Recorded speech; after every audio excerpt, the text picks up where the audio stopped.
मिठड़ा मिठड़ा कछवासियो अल्लाह जे फज़लो करम थी ऐं मड़े ख़ैरियत थी अने ख़ुश हूंदा। भुज शहर जे अंदर तामीर थियण वारी मुस्लिम शिफा हॉस्पिटल पंहिंजी हॉस्पिटल है।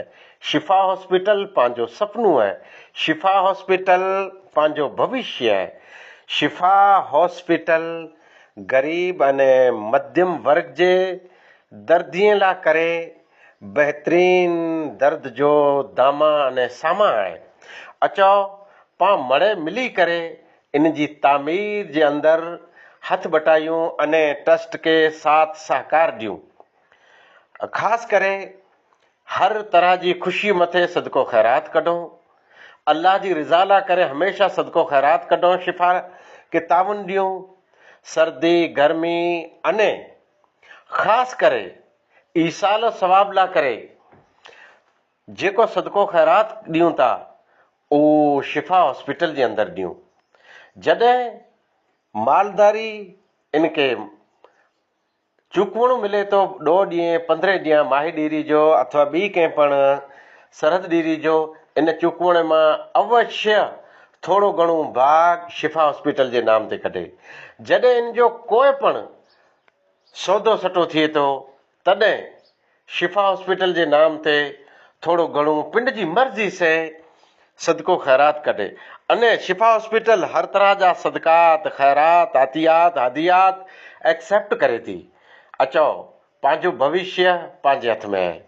ट्रस्ट वारा ॾींहुं राति महिनत कयूं था अने जगह जगह ते पांखे आवाज़ ॾियूं था। अचो पां मड़े मिली करे ख़ैर नास मई इन्फो नास बेहतरीन इंसान उहो ई जेको इंसानियत जी सेवा कयूं था। अने शिफा हॉस्पिटल इंसानियत जी सेवा जो बेस्ट सेंटर है।